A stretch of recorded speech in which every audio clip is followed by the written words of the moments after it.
도피성에 관한 말씀입니다.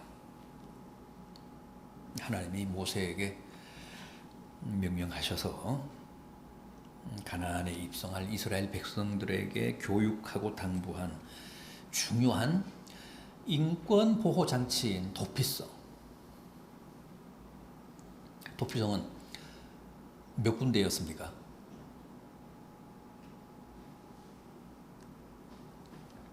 오늘 본문 2절을 보면 세 성읍을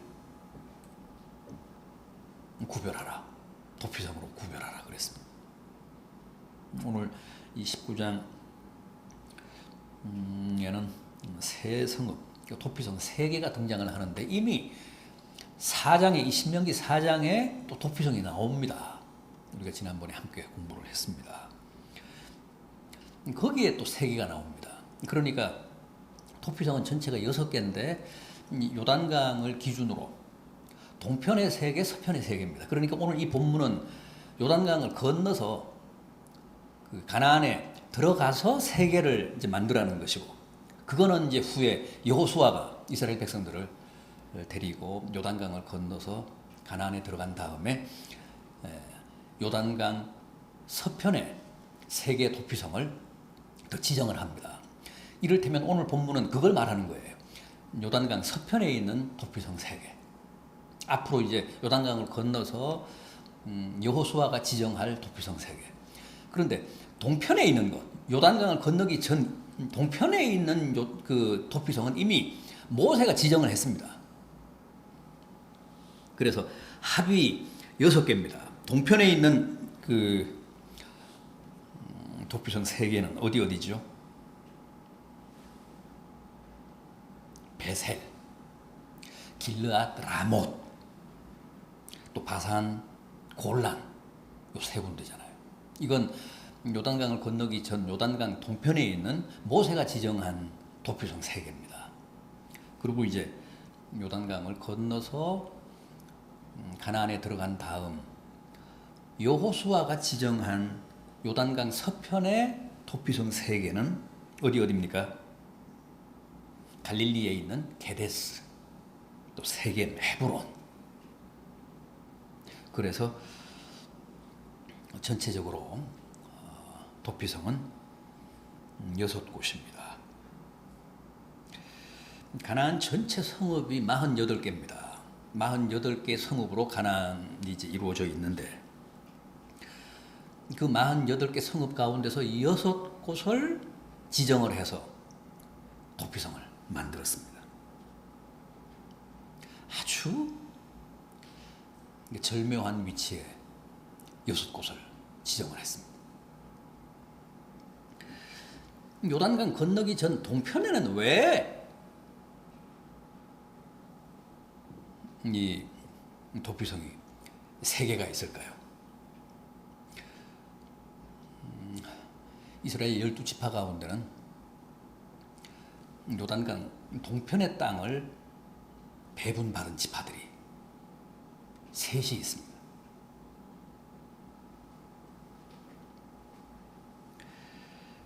요단강 동편 땅을 배분받은 지파들을 위해서, 예를 들면 르벤 지파, 갓 지파, 므낫세 지파는 요단강 동편 땅을 배분받았습니다. 가나안에 들어가기 전, 그러니까 요단강을 건너기 전에 이미 모세로부터 땅을 이렇게 배분을 받았습니다. 그래서 그 지파들을 위한 도피성입니다. 그래서 요단강 동편에도 도피성이 필요했던 겁니다. 그러니까 여러분들이 그 팔레스틴 지도를 보시고 이 도피성 6군데가 어떻게 이렇게 배분됐는지를 확인해 보시면 눈에 정확하게 들어옵니다. 어디서든, 팔레스틴 어디서든 하루길이면 도착할 수 있는 위치.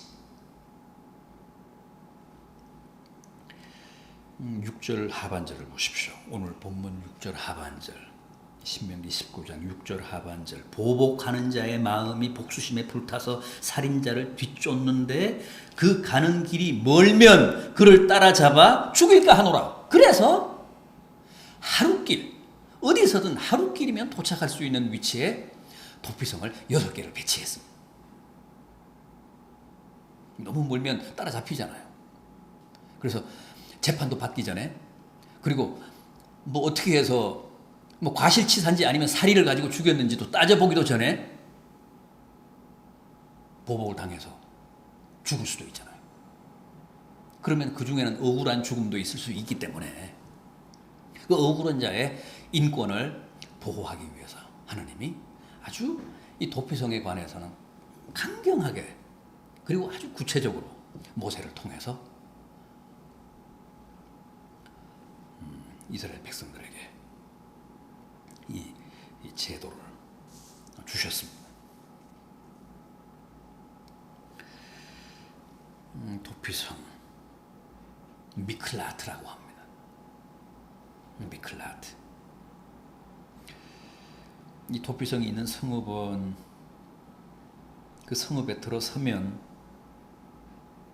촘촘하게 미클라트라고 하는 그 표지판, 안내판이 설치가 되어 있습니다. 그러니까 아무리 서둘러서 도피성이 있는 성읍에 도착을 한 사람이라도 쉽게 사람들에게 물어보지 않고 그 도피성까지 갈 수 있도록 길도 굉장히 넓습니다. 14m 이상 그 폭이 14m 이상이니까 그렇게 해서 항상 그 도로를 잘 정비해서 누구도 도피성을 못 찾거나 또 사람들에게 물어야 찾아가는 일이 없도록 쉽게 그 도피성까지 들어갈 수 있도록 그렇게 유도를 하게 했습니다. 도피성의 목적, 도피성 제도의 목적이 뭐라고요? 아까 말씀드린 대로 개인의 인권을 보호하기 위한 그런 제도고 장치였습니다. 특별히 과실치사자를 보호하려는 제도였습니다. 4절 오늘 본문 4절 하반절 이하를 보십시오. 곧 누구든지 본래 원한이 없이 부지 중에 그의 이웃을 죽인 일. 가령 예까지 듭니다. 사람이 그 이웃과 함께 벌목을 하러 살림에 들어가서 손에 도끼를 들고 벌목을 하려고 찍을 때 도끼가 자루에 빠져서 그의 이웃을 맞춰 그를 죽게 함과 같은 것이라. 이런 사람을 보호하겠다는 거죠. 같이 사냥을 갔는데 뭐 사슴을 잡고 노루를 잡기 위해서 갔는데 어떻게 오바를 해서 그 동료를 쏴 죽였다는 거죠. 결과는 살인인데 그러나 동기는 살이가 아니죠. 적이가 아닙니다. 실수입니다. 이런 사람은 마땅히 보호해야 된다.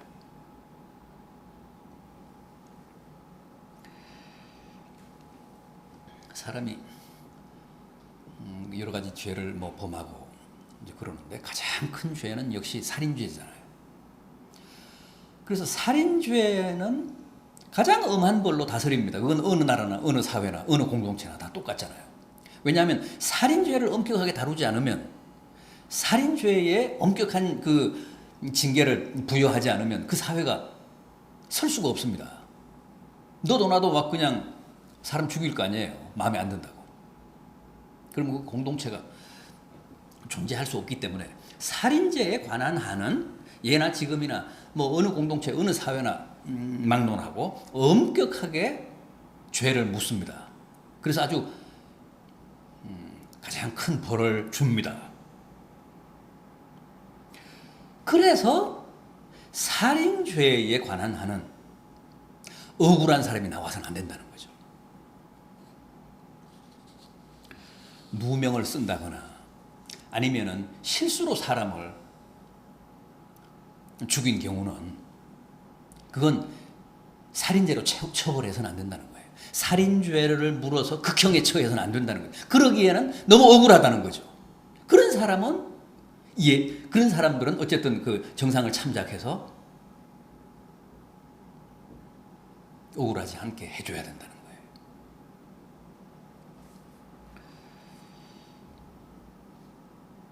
그래서 하나님이 살인 누명을 쓰고 살인 처벌을 받는 사람이나 또 고의성이 없이 실수로 사람을 살인한 경우, 사람을 죽인 경우는 고의적으로 형제를 해친 사람과는 구분해야 된다.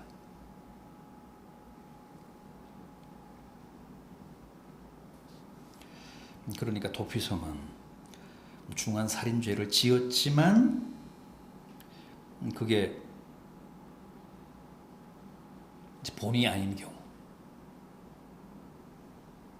그런 사람은 보호해야 된다는 거죠. 자칫하다가 그 피해자의 가족이나 그 유족들로부터 보복을 당할 수 있으니까. 자기 소명도 한번 못 해보고, 자기 변명도 한번 못 해보고, 제대로 된 그런 재판도 한번 못 받아보고 피해 보복을 당해 목숨을 잃을 수도 있기 때문에 그 사람이야말로 억울하다. 그런 사람은 지키고 보호해야 된다. 그래서 뭔가 법정에 서서 자기 스스로를 변호하고 소명하게 해야 된다는 거죠. 그런 기회를 줘야 된다는 거예요. 그래서 정말 적이나 어떤 악의를 가지고 죽인 경우가 아니라면 정상을 참작해서 살인죄를 묻지 말아야 된다는 거예요.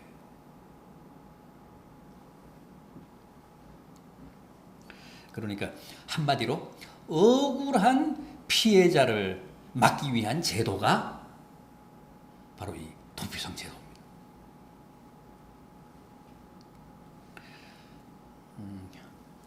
굉장히 지금의 그 눈높이로 봐도, 지금의 그런 어떤 사법적인 관념으로 봐도 굉장히 진보적입니다.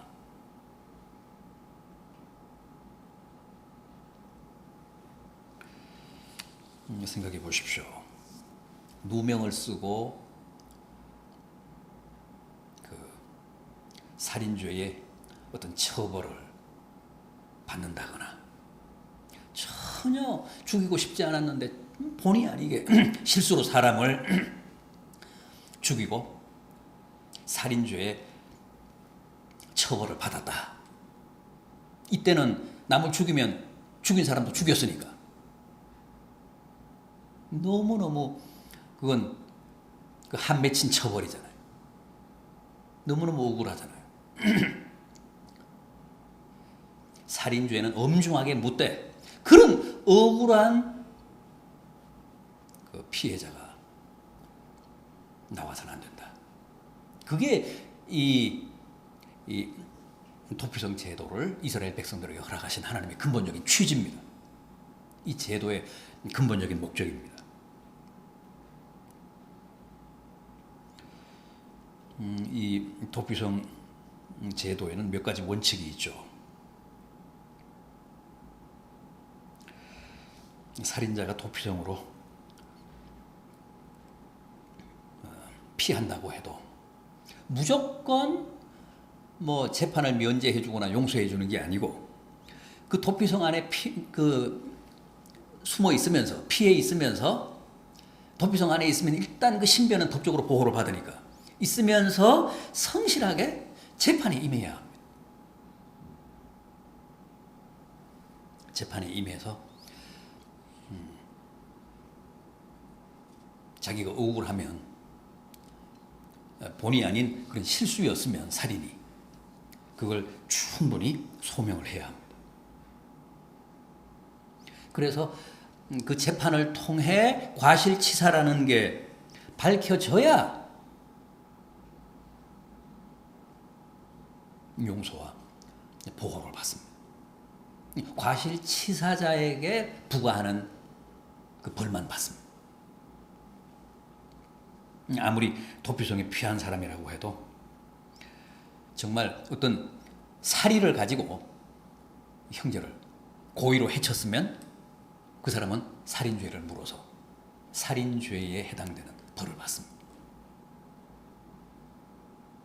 실제 이런 사람도 많았어요. 어떤 적대감을 가지고 고의적으로 형제를 해쳐놓고 여기 피해 도피성으로 도망을 이제 했다가 재판을 통해서 정말 저 사람은 나쁜 마음을 가지고 형제를 해쳤다라는 사실이 확인돼서 다시 처형을 당하는, 그 사람 역시도 죽임을 당하는 그런 예가 실제 많았다는 거죠. 어쨌든 도피성에 피신한 사람은 성실하게 재판에 임해서 재판을 받아야 합니다. 그래서 재판 결과 이건 과실치사다라는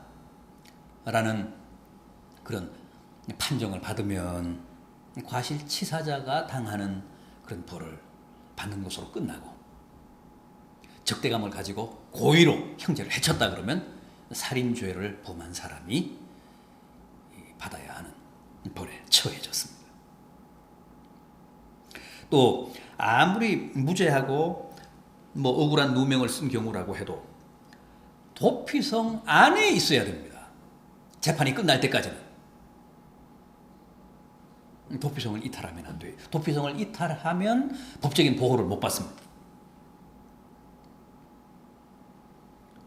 도피성을 이탈해서 뭐 보복을 당해 죽었다고 해도 그건 그것으로 그냥 끝납니다. 아무튼 법의 보호를 받으려면 끝까지 도피성 안에 머물러야 합니다. 그리고 또 하나 특이한 것은 도피성에 머물러 있는 동안 대제사장이 죽으면 그 시간부로 무조건 무죄 방면입니다. 무죄 석방입니다. 고의로 형제를 죽이고 피한 사람이든 아니면 과실치사로 이웃을 죽이고 도피성에 머물러 있는 사람이든 대제사장이 죽은 경우에는 무조건 특별 사면이 됐습니다. 대제사장은 하나님과 백성 사이의 중보자잖아요. 중보자. 그래서 대제사장이 뭐 사고사로 죽었던 그 뭐 천수를 다 하고 뭐 죽었든지 간에 대제사장, 중보자인 대제사장이 죽었다는 것은 백성의 모든 죄를 대제사장이 대속했다. 대신 지고 죽었다. 그렇게 해석을 해서 행운의 특별 사면을 받았습니다. 왜 저 사람을 저렇게 특별 사면하느냐? 무조건 무죄를 선언하고 석방을 시키느냐? 백성들이 항의할 수 없다고 그랬어요. 그것은 하나님이 제정하신 율법이기 때문에 어떤 경우든 대제사장이 죽었을 때는 특별 사면을 단행했습니다. 자, 그렇다면 이런 도피성 제도가 뜻하는 복음적인 의미는 뭘까요? 하나님이 이스라엘 백성들에게 도피성 건설을 명하신 것은 인간의 한계, 인간의 나약함, 인간의 죄성을 인정하셨기 때문입니다. 아무리 하나님을 섬기며 사는 하나님의 백성이라고 해도, 하나님의 자녀라고 해도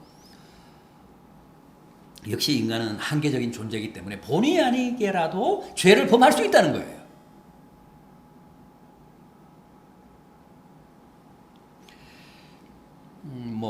형제를 죽이겠다는 그런 적대감을 가지지는 않지만 그래도 살아가다가 보면 사람은 그런 큰 실수를 저질러서 본의 아니게 이웃을 죽게 할 수도 있다는 거죠. 하나님은 그렇잖아요. 항상 중심을 보시잖아요. 결과로 판단하시지 않잖아요. 그 과정을 중시하시잖아요. 그래서 비록 사람이 죽었다는 결과가 나타났을지라도 어떻게 해서 이 사람을 죽이게 되는가? 그 과정을 추적을 하셔서 악의가 없으면 정말 과실치사인 경우라면 인간의 한계를 인정하시고 용서하시겠다는 거예요.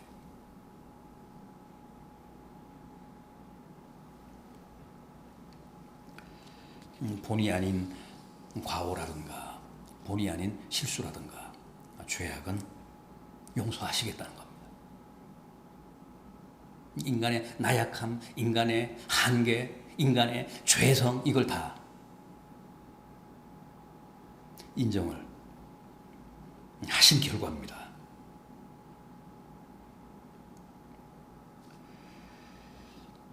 그래서 누구도 억울하게 하시지 않겠다. 공명정대하게 심판하시겠다. 그겁니다. 그리고 또 하나 이 도피성에 대한 복음적인 해석을 하자면 이 구약 성경에 나오는 도피성은 이 시대로 말하면 교회라고 볼 수 있다. 우리는 다 세상에서 모르고 혹은 본의 아니게 늘 죄 지으며 살다가 이 복음 시대의 도피성인 교회로 나온 사람들입니다. 그래서 교회는 마지막 시대의 방주이자 도피성입니다. 교회는 주님의 몸 아닙니까? 주님의 품입니다. 주님 뭐라고 하셨죠? 수고하고 무거운 짐진 자들아 다 내게로 오라 내가 너희를 쉬게 하리라. 주님이 자신의 도피성 되심을 고백하신 말씀입니다. 선언하신 말씀입니다.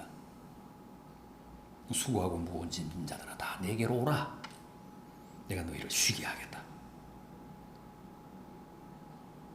어떤 수고와 무거운 죄의 짐을 진 자라도 도피성 대신 주님께 나오면 쉴 수 있다는 겁니다. 안식할 수 있다는 거죠. 그래서 다윗은 툭하면 그런 고백을 했습니다. 주는 나의 산성이시오 견고한 바위시오 반석이시오 요새시오 피난처시오. 피난처라는 말이 주는 나의 도피성이시오라는 말씀이잖아요.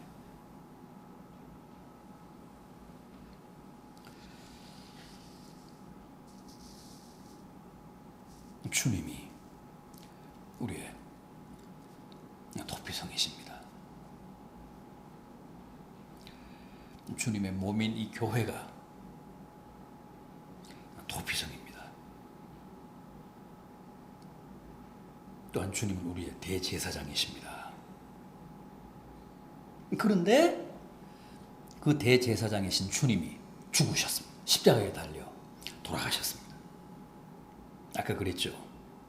대제사장이 죽으면 그 순간 전국 6개에 있는 그 도피성의 모든 죄인들이 무조건 사면 복권된다고 했습니다. 대제사장의 죽음이, 대제사장이라는 중보자의 죽음이 모든 죄인들의 허물을 대속한다는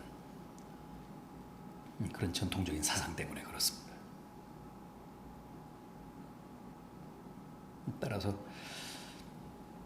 그 제도는 대제사장이신 주님의 죽음의 예표였다고 보시면 됩니다. 죄인들을 위한 주님의 대속의 죽음을 계시하는 제도였다. 주님 십자가의 죽음의 예고편이었다. 히브리서 4장 14절입니다. 우리에게 큰 대제사장이 계시니 승천하시니 곧 하나님의 아들 예수시라. 우리가 믿는 도리를 굳게 잡을지어다. 히브리서는 주님을 우리의 대제사장이라고 합니다.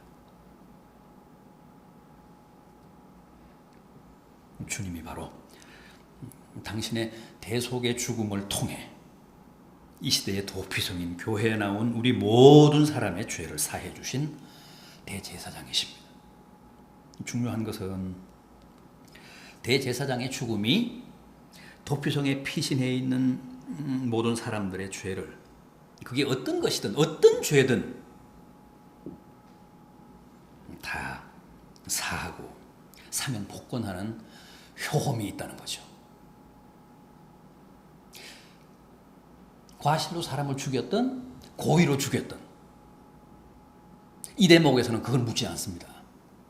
그건 재판을 받아봐야 이제 확인이 될 사실이고, 재판도 받기 전에 혹은 뭐 재판을 받는 중에 대제사장이 죽으면 무조건 사면 복권입니다.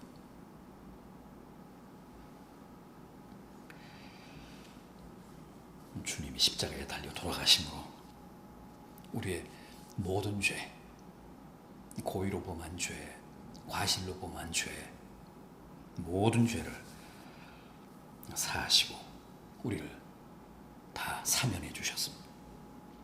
우리가 다 사면의 축복을 받은 사람들 아닙니까? 그러니까 얼마나 감사한 일입니까? 그래서 우리는 더 이상 죄인이 아니라 의인이라는 겁니다. 도피성 제도, 도피성 사상, 도피성이 이 복음 시대에 우리에게 던지는 메시지가 무엇인지 다시 한번 깊이 생각하셔서 큰 깨달음을 얻고 감사하는 성도들 되시기를 진심으로 기원합니다.